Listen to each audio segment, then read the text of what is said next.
you. I think the issue is what were the commissioners saying? What did they want to communicate to Kenya? And how did they communicate it? And I think, of course, we're using mathematical language this time around, not legal language. And I think they ended up saying two contradictory things. In this sense, I mean, they said that this was coming to 100.01%. And as long as you say percent, then it comes to 1,400 and something, so it becomes negligible. But if they meant that it was 0.01 of the of the votes cast, then that would come to 142,000 votes. That then actually becomes significant. Yes, of course. Even as we look at the numbers, the key question here is that what did they actually intend to communicate? Because clearly there are two contradictory positions here.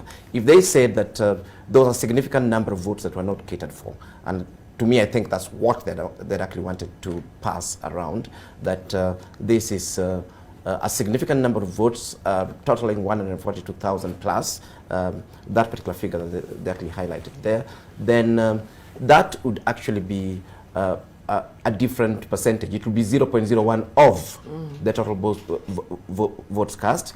But of course, if they were strictly speaking mathematically and saying, the variance was 0.01%, then that actually becomes negligible. But this, of course, we're discussing and we say numbers are political. I personally work with numbers and I hate percentages.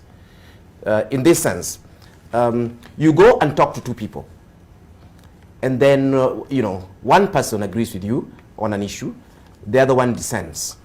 Instead of saying that one person agreed with me, you say 50% of the people I talk to agree with me. This is where number becomes political. Yes. People assume that you talked with, say, if it's Kenyan issues, they assume you talk to, say, 23 million people. But the truth of the matter is that you only talk to one person.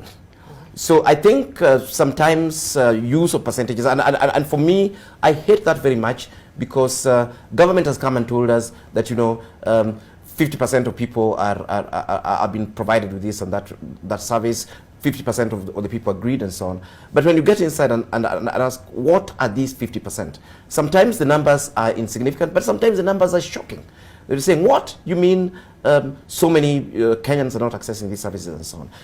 So I think, again, like Prof was saying, I think some of these things, the Constitution is written in plain English, but I think the people outside there should also be using plain mathematics and plain numbers, instead of bamboozling us with the percentages and algorithms and all those sort of things. They should have just said that they think the variance in terms of the number of votes is 142,000.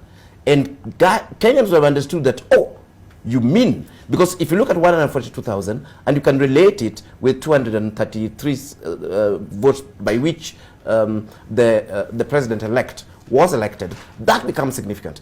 But if you're saying 0.0, there was a variance of 0.01%, then this is even confusing mathematicians, leave alone ordinary Kenyans outside there, whom were the ones they were actually addressing.